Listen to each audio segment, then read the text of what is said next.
next few days of our Swiss Alps journey, we travelled deeper into the mountains, cruising across the turquoise waters of Lake Brienz, climbing high above the mountains on the Brienz Rothorn Railway, and exploring beautiful villages along the way. We head up the beautiful Männlichen and hike to Kleine Scheidegg, surrounded by some of the most spectacular peaks in the Alps. So let's continue the journey.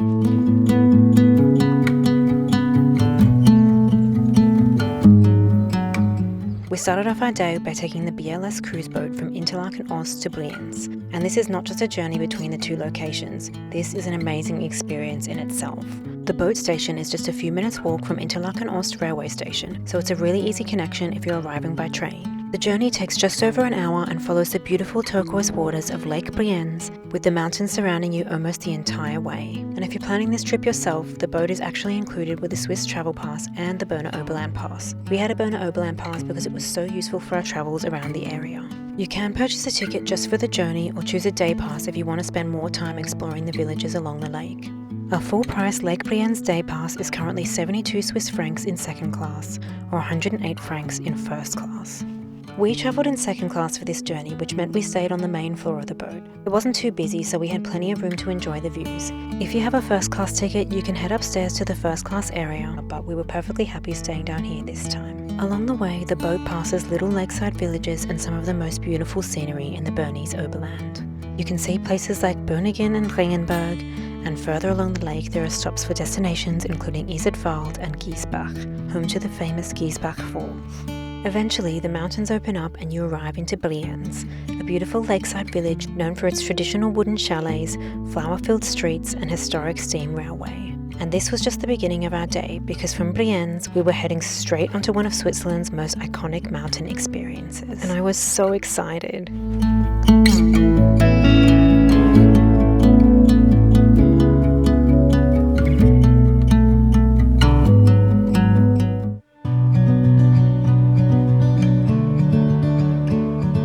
As we arrived in Brienz, we were greeted by the beautiful waterfront and the charming train station right beside the lake. But it didn't take long before we spotted what we'd actually come here for, the famous Brienz Rothorn steam train.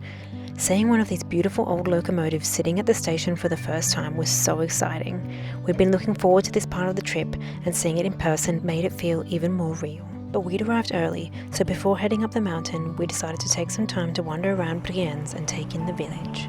Brienz itself is such a beautiful little lakeside village, and the area around the waterfront is especially picturesque. The turquoise water of Lake Brienz sits right alongside the village, and everywhere you look there are traditional Swiss chalets with their wooden balconies and flower boxes. We wandered along the waterfront for a little while, taking in the views and the peaceful atmosphere. It's such a lovely place to simply slow down and explore on foot. There are little cafes, restaurants and shops around the village, and the promenade gives you beautiful views across the lake. Brienz is the most pretty and magical lakeside town, and we just knew we had to return here on another day when we had more time. And of course we couldn't walk past this local without saying hello. We spotted him peeking out of the hydrangea bush, looking very comfortable in his little hiding spot. What a dreamy place to live.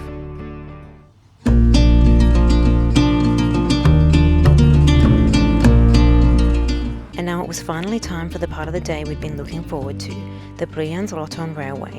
The railway departs right from Brienz, just beside the lake, and takes you all the way up the Rothorn Kulm at around 2,350 metres above sea level. What makes this journey so special is that it's a historic steam-powered cog railway, which has been making its way up the mountains since 1892. The journey takes around an hour, covering about 7.6 kilometres, and as you climb higher, the scenery changes from forests and streams to open alpine meadows and incredible mountain views. On a clear day, you can see more than 100 peaks from the summit, so the views really are a huge part of the experience. To experience this journey yourself, a return ticket costs 98 Swiss francs or 49 with a Swiss travel pass, but the best part is that it's completely free with the Bernese Oberland pass, which is what we used. It's such a great inclusion if you're exploring the region. If you're travelling in peak season, it's worth booking a seat reservation in advance so you can secure the departure time you want. The reservation costs 8 Swiss francs per person. As we climbed higher, the views just kept getting better. Lake Brienz stretching out below us and some of the most dramatic, incredible mountain scenery I've ever seen in my life.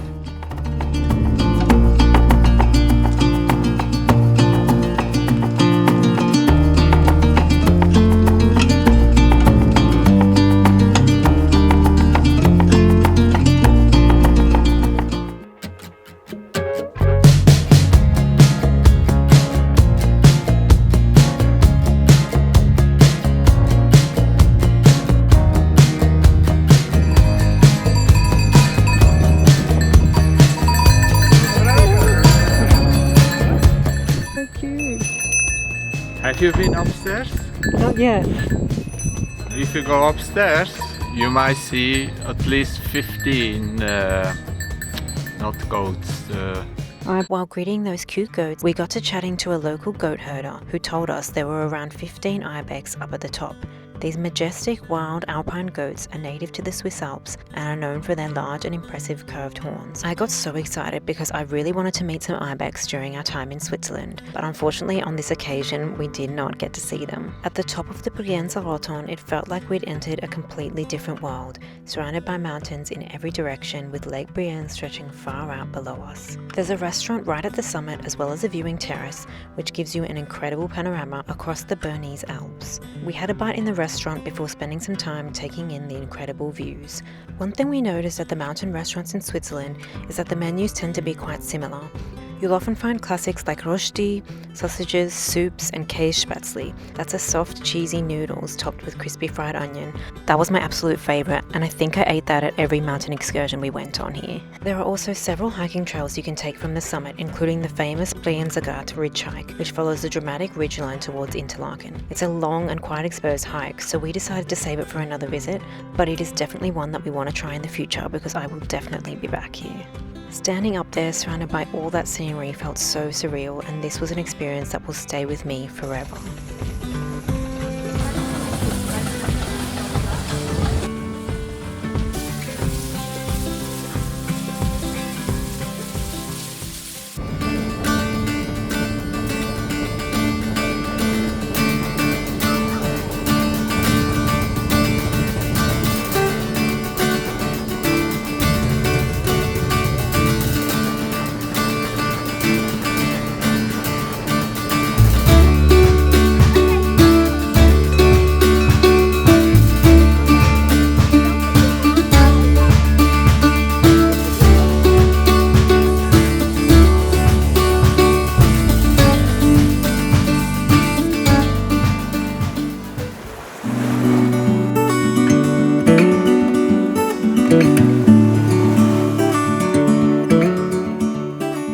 Back on the boat, the water of Lake Brienz is an incredible colour, this beautiful, almost milky turquoise blue.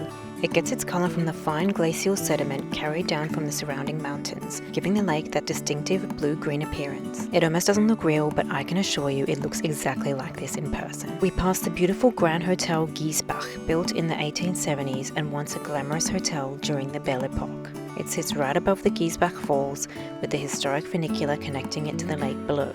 We decided to do a stop off at the most gorgeous village of Iseltwald.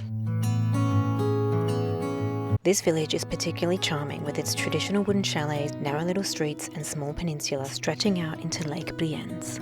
We had a little wander through the village streets after most of the day trippers had left when things had become a little quieter. It was the perfect way to end the day.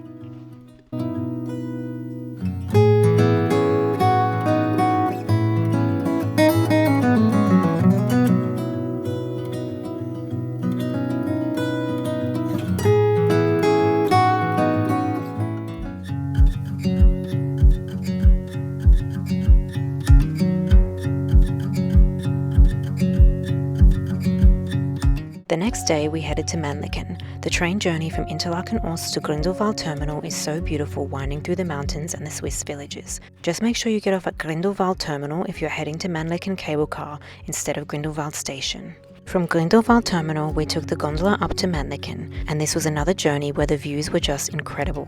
I know you're sick of hearing me saying that, but we were just in awe the entire trip. As we got higher, the views over Grindelwald just kept opening up, with the little chalets and green meadows below us and the mountains getting more and more dramatic. The gondola takes around 20 minutes to reach Männlichen, and a standard return ticket is around 64 Swiss francs. If you have a Swiss travel pass, you get a 50% off discount. Another great thing about the Bernese Oberland pass is that it also covers the journey up to Männlichen, another reason that we found the pass really worthwhile. Down below we could see cows grazing in the alpine meadows with their bells ringing through the valley, and I think hearing this is a quintessential Swiss experience.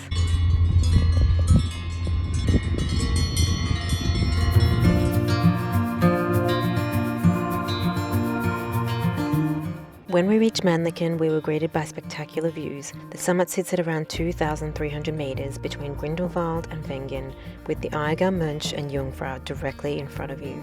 There's a restaurant at the top where you can sit for a drink or something to eat while enjoying the scenery, as well as plenty of hiking trails if you want to explore further. We spent a bit of time taking in the views and wandering around the summit before starting our hike. One of the most popular routes from here is the Panorama Trail to Kleine Scheidegg, which takes about an hour and a half and follows the ridge with incredible views of the famous peaks along the way. There's also the Royal Walk, a short uphill path to the Männlichen Summit viewpoint, offering more impressive views across the surrounding mountains. There were so many cows just chilling up here, grazing on the grass and living their best life, and I absolutely loved to see it. I'd had my eye on doing the Panorama Trail from Männlichen to Kleine Scheidegg for quite some time, and I was so excited to experience this. The trail winds through beautiful alpine meadows with wildflowers, grazing cows, and incredible views across the surrounding valleys. Every time we turned a corner, there seemed to be another beautiful view waiting for us. While frolicking around in the meadows, I managed to take a little bit of a fall and hurt my ankle. I was laughing about it at the time, but I was genuinely worried for a minute that I'd broken it. Thankfully, I hadn't, but definitely had to take it a little bit easier after that, and I really wished I'd worn my taller hiking boots. Towards the end of the trail, there were even more cows that were completely unbothered by us, just happily grazing away with their bells ringing as we walk past. They make hiking in Switzerland feel even more special.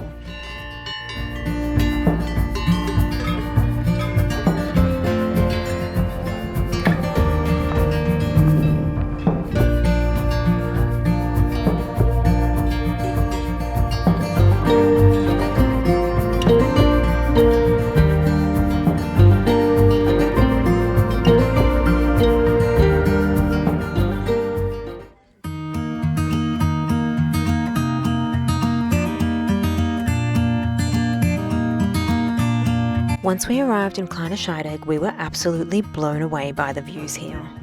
We stopped at the restaurant Grindelwald Blick for a bite to eat with incredible views of the Eiger, Mönch and Jungfrau, as well as the Kleine Scheidegg train station below, where you could sit and watch the trains coming and going below us, and with the mountain backdrop that we had, it was unforgettable.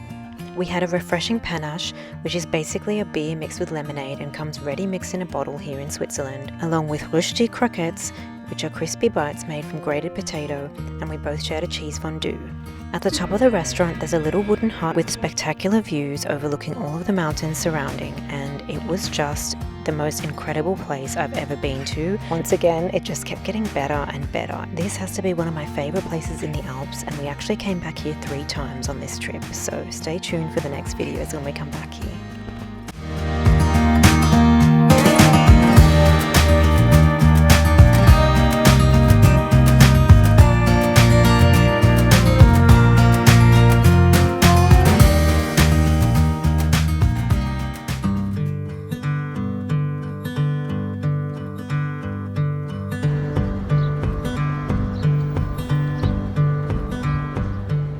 The next day, we decided to head somewhere a little less known, Elsigenalp, where we were hoping to spend the day paddle boarding on the mountain lake. We caught the train from Interlaken to Frutigen, then jumped on a bus towards the mountain, and in true travel fashion, we somehow got off at the wrong stop.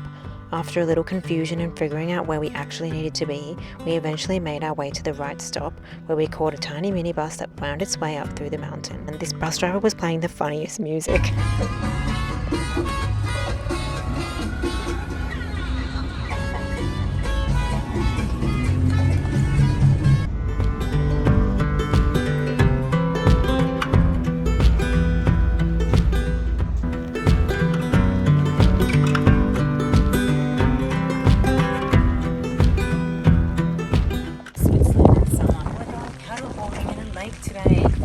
By the time we got to the lake, it was cold, rainy, and completely dead, so we decided to call it a day because we were cold, wet, tired, and we just had enough.